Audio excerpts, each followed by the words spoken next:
हमारा टॉपिक है fire and ice, written by Robert Frost. Robert Frost was an American poet. सो हम इस कविता को स्टार्टिंग करने जा रहे हैं। इस कविता के अंदर कवि ने जो विचार प्रस्तुत किया है वह यह है कि हमारी धरती का जो नाश है वो दो चीज़ों से होगा। या तो वह नाश फायर से होगा अर्थात अग्नि, या वह नाश बर्फ से होगा अर्थात आइस। इस कविता को समझने के लिए हम अपने मस्तिष्क में दो दुनियाओं का निर्माण किए लेते हैं। पहली दुनिया वह है, मान लो कि ये हमारी पृथ्वी है, यह एक दुनिया है। दूसरी दुनिया हम मान लेते हैं जो मनुष्यों से बनी हुई है, अर्थात उसकी फैमिली है, सोसाइटी है, कंट्री है।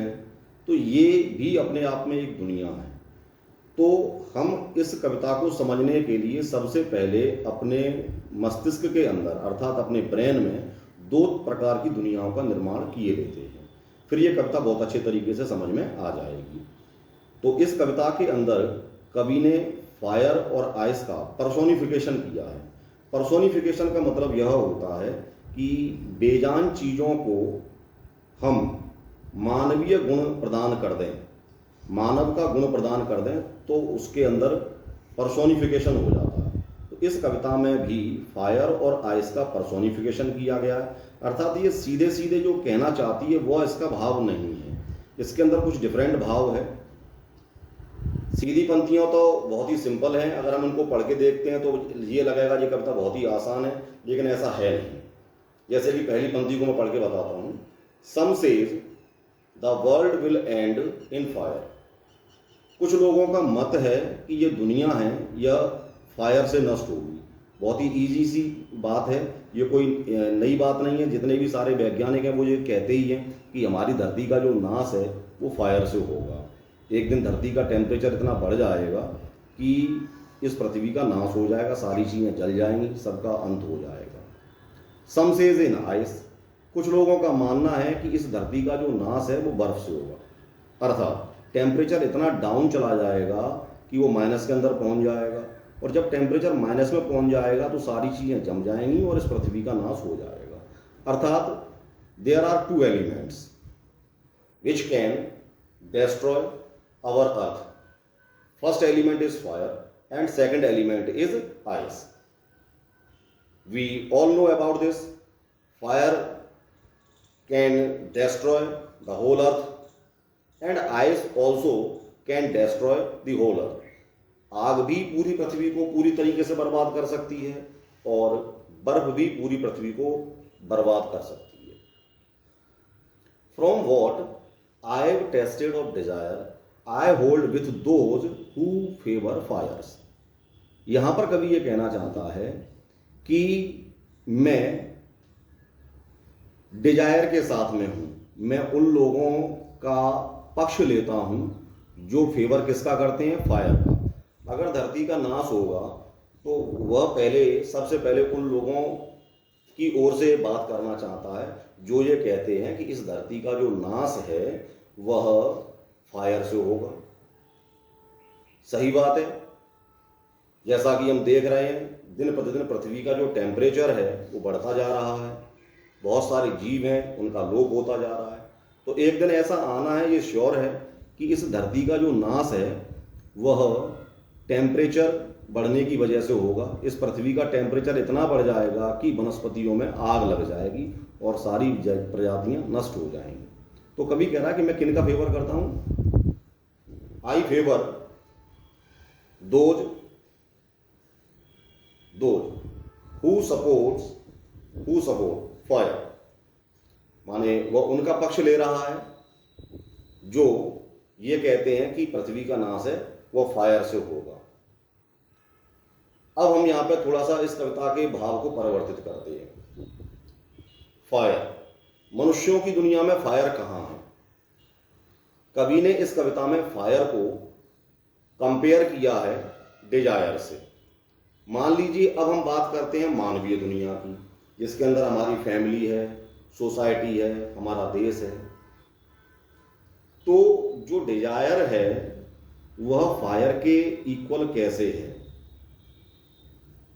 फायर का काम है चीजों का नाश करना। डिजायर, धधकती हुई डिजायर्स जो होती हैं वे कहीं ना कहीं परिवारों के अंदर, समाज के अंदर झगड़े का कारण बनती हैं। तो जिन चीजों की वजह से झगड़ा होगा और झगड़ा इस स्तर तक पहुंच जाए कि उससे परिवारों का नाश हो जाए, समाज का नाश हो जाए, तो कवि ने ऐसे कुछ लक्षण हैं जो ह्यूमन ट्रेड्स हैं, उन ह्यूमन ट्रेड्स को वह मानता है कि they are equal to desire और इक्वल टू फायर।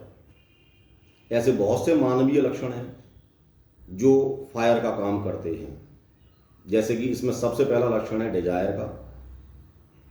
डिजायर, अगर हमारी इच्छाएं कुछ इतनी प्रबल हैं कि हम चाहे हम उसके लायक हैं या नहीं हैं और हम उनको पाने की कामना करते हैं, और उन इच्छाओं की पूर्ति के लिए अगर हम इतनी ज़्यादा समस्याएं क्रिएट करते हैं कि वो झगड़े का कारण बने, व्यक्ति के नाश का कारण बने, तो निश्चित तौर पर वो डिजायर फायर का ही काम करेगी और उससे हमारा परिवार और समाज का नाश हो जाएगा। तो ऐसे कौन कौन से लक्षण हैं जो जिनका कंपैरिजन हम डिजायर से कर सकते हैं? तो ऐसी चीजें जिनसे तत्काल नाश हो जाए, जिनसे तत्काल नाश हो जाए, तो उन लक्षणों को हम, उन मानवीय लक्षणों को हम फायर की कैटेगरी में रख सकते हैं। अब ऐसे लक्षण कौन कौन से हैं? जैसे मान के चलिए, सबसे पहले लक्षण को हम मान सकते हैं एंगर। एंगर एक ऐसा लक्षण है कि जो फटाफटी नाश करवा देता है, तो हम एंगर को फायर की कैटेगरी में रख सकते हैं, डिजायर को फायर की कैटेगरी में रख सकते हैं। एक और चीज है जिसको हम बोलते हैं ग्रीड, लालच। तो इसको भी हम किसकी कैटेगरी में रख सकते हैं? फायर की कैटेगरी में रख सकते हैं, क्योंकि जितनी ज्यादा हमारे अंदर ग्रीड होगी उतना ही हम विनाश के मार्ग पर चढ़ते चले जाएंगे। Lust, strong sexual desire. अगर किसी व्यक्ति के अंदर लस्ट है तो यह भी एक तरीके की फायर है और यह भी मानव जीवन का अंत करती है। तो कुल मिला के हम, वैज्ञानिकों का कहना है कि ये धरती है वो किससे नष्ट होगी? वो आग से नष्ट होगी। तो मानवीय जो दुनिया है, जो मानव के द्वारा निर्मित दुनिया है, उसका नाश कहाँ से होगा? तो उसके नाश की जो जड़ है वह प्रबल इच्छाएं होंगी। तो यहाँ पर जो कवि है वो इच्छाओं का जो कंपैरिजन है, इच्छाओं का कंपैरिजन है वह फायर से करता है। अब मैं दूसरे स्टैंजा पे आता हूं। But if it had to perish twice.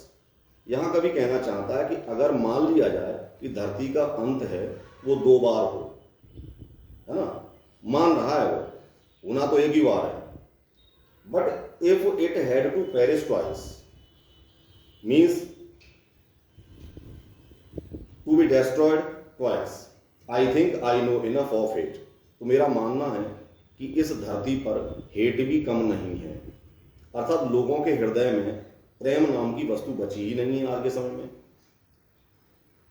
People have become materialistic. लोग भौतिकवादी हो गए हैं। लोगों के अंदर सबसे ज्यादा सेल्फिशनेस आ गई है, सब अपने अपने विषय में सोचने लगे हैं। तो हेटर एक ऐसा गुण है जो गुण तो ठंडा है, ये दिखेगा नहीं, नाश भी जल्दी नहीं करेगा, लेकिन अगर हेटर्ड भी किसी के मन के अंदर पनपती रहती है तो यह भी एक प्रकार से विनाश का कारण बनेगा। To say that for destruction ice is also great. तो उन लोगों का मानना यह कि जितना नाश आग करती है उतना ही नाश बर्फ भी करेगी, अर्थात हेटर्ड करेगी।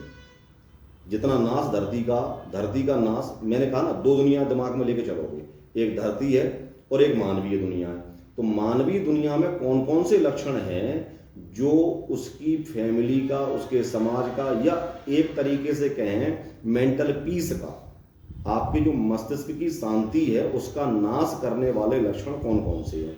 कवि ने धरती का नाश करने वाले लक्षण सिर्फ दो बताए, वो कौन से हैं, फायर और दूसरा है आइस। लेकिन मानव जिंदगी का या उसके परिवार की शांति का नाश करने वाले जो लक्षण हैं, उन सारे लक्षणों को कवि ने दो भागों में बांट दिया है। कुछ लक्षणों को उसने फायर की कैटेगरी में रखा है, कुछ लक्षणों को उसने आइस की कैटेगरी में रखा है। अर्थात we can divide all the qualities into two parts. पहली क्वालिटी है जो कि फायर है, तो कुछ ह्यूमन ट्रेट्स हैं उनको हम फायर में रख लेंगे, ये भी नाश का कारण बनेंगे। कुछ क्वालिटीज हैं हम उनको आइस की कैटेगरी में रख लेंगे। आइस से जो नाश होगा वो धीमी गति से होगा, फायर से जो नाश है वो तीव्र गति से होगा। अर्थात मानव के कुछ ऐसे लक्षण जो नाश तो करते हैं लेकिन उनकी प्रोसेसिंग स्लो है ना, तो जिनकी प्रोसेसिंग स्लो है हम उनको आइस की कैटेगरी में रखेंगे। तो यहां पर वो कह रहा है कि to say that for destruction ice is also great. अगर हम आइस के डिस्ट्रक्शन की बात करें तो ये भी छोटा नहीं है, ये भी काफी बड़ा है। एंड वुड सफाइस माने बी सफिशिएंट, यह भी पर्याप्त है। तो ये नहीं कह सकते कि आइस तो ठंडी होती है, अगर हम इसको हाथ पर रखते हैं तो इससे कहाँ नाश होता है। मान के चलिए अगर हम लंबे समय तक फ्रीज के अंदर टमाटरों को रखते हैं तो धीरे धीरे करके वो सारे टमाटर बर्फ की ठंडक की वजह से गल जाते हैं। हेटेड भी ऐसा ही लक्षण है। अगर हम लंबे समय तक अपने हृदय के अंदर घृणा को रखेंगे तो धीरे धीरे करके ये घृणा हमारे परिवार के प्रेम को, उसकी जो बॉन्डिंग है उसका नाश कर देगी, हमारे परिवार में कलह पैदा करेगी। तो हेटेड होती है वो इस तरीके का ट्रेट है जैसे मान लीजिए कि कोई एक मोमबत्ती है ना, और हमने मोमबत्ती को जला दिया है।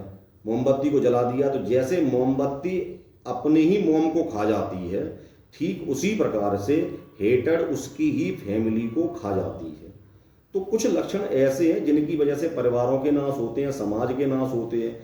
तो कवि का यहाँ कहना यह है कि जिस तरीके से फायर और आइस इस धरती का नाश करने के लिए पर्याप्त हैं, ऐसे ही मानव की जिंदगी को, उसके परिवार को नाश करने के लिए आग जैसे मानवीय गुण और बर्फ जैसे मानवीय गुण भी पर्याप्त हैं। अर्थात मैं इस कविता का अंत यहीं करना चाहूँगा। इसके पहले मैं अंत करने से पहले मैं कुछ शब्दों को एक्सप्लेन किए देता हूँ जो इस कविता के अंदर आए हैं। जैसे कि एक शब्द आया है ग्रीड, तो ग्रीड को हम फायर की कैटेगरी में रखेंगे। एवरिश नाम का एक वर्ड है, इसका जो सेंस है वो है एक्सट्रीम डिजायर फॉर मनी, अर्थात इसको भी हम फायर की कैटेगरी में रखेंगे। क्रूएलिटी मीन्स निर्दयता, क्रूअल बिहेवियर, यह ट्रेट भी फायर की कैटेगरी में आएगा। लस्ट, स्ट्रॉन्ग सेक्सुअल डिजायर, ये भी जल्दी नाश करवाता है, अर्थात यह लक्षण भी आपका फायर के अंदर आएगा। कॉन्फ्लिक्ट का अर्थ होता है ए फाइट और एन आर्गूमेंट, तो जब फाइट होगा, आर्गूमेंट होगा तो उससे भी नाश जल्दी होगा, अर्थात यह ट्रेट भी फायर के अंदर आएगा।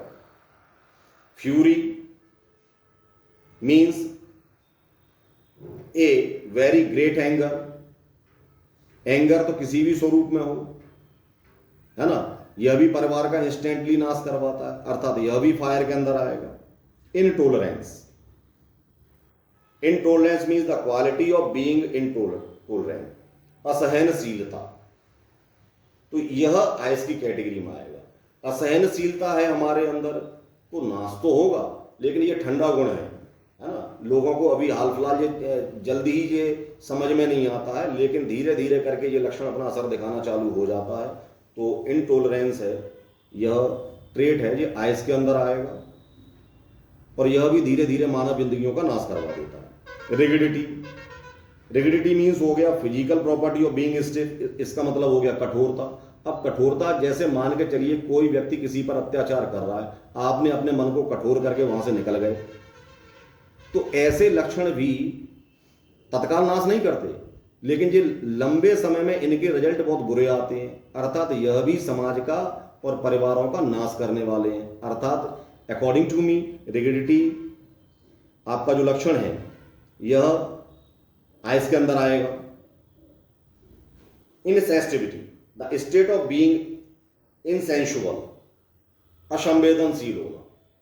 कोई जी रहा है, कोई मर रहा है, और अगर आपकी संवेदना उसके प्रति नहीं जाग रही है ना, तो यह लक्षण भी एक दिन सबका नाश करवाता है, अर्थात यह भी आइस के अंदर आएगा। कोल्डनेस, ठंडापन, ये तो आइस है ही। Indifference, indifference means a lack of interest और फीलिंग टुवर्ड्स समबडी, किसी के प्रति हमारे अंदर अच्छे भाव नहीं है, लोगों के लिए अच्छे भाव नहीं है, फीलिंग अच्छी नहीं है, तो यह भी आइस के अंदर आएगा। हेटर्ड, हेटर्ड तो शुरू से ही लेके अपन चल रहे हैं, हेटर्ड यह ट्रेट है, ये आइस के अंदर आएगा। तो ऐसे लक्षण जो मनुष्यों की जिंदगियों में धीमे धीमे नाश की तरफ हमें ले जाते हैं, समाज को धीरे धीरे नाश की ओर ले जाते हैं, वो सारे लक्षण आइस हैं। और जो फटाफट नाश करवा देते हैं वो सारे लक्षण फायर हैं। तो कवि ने इस कविता को जिस एंगल से लिखा है, the poem is very simple, not very difficult one, लेकिन इसके अंदर का जो भावार्थ है उसको समझना बहुत जरूरी है, क्योंकि इसमें वो कहना चाहता है कि आप इसको केवल पृथ्वी तक इसको जोड़ के ना रखें, आप इसको वहां तक ले जाने का प्रयास करें कि वह इसको कहाँ कनेक्ट करना चाहता है। वह इसको हमारे मानवीय जीवन से इसको जोड़ना चाहता है, अर्थात हम जितने भी इसके अंदर एग्जाम्पल दिए गए हैं उन सबको मानव जीवन से जोड़ें, कि जैसे हमारी पूरी एक पृथ्वी है, उस पृथ्वी का नाश करने के लिए सिर्फ 2 एलिमेंट पर्याप्त हैं। तो ऐसे कौन कौन से एलिमेंट हैं जो हमारे परिवार का, हमारे समाज का, हमारे देश का नाश करने के लिए पर्याप्त हैं, तो उनके उसने कैटेगरी वाइज उन सारे, तो ये सारे जो लक्षण है ये क्या है, ये ह्यूमन इमोशंस हैं। तो all the human emotions have been divided by the poet into 2 categories, first category of ice, second category of fire. So we can divide all these traits. So students, I think you have understood the poem very well. Okay, thank you.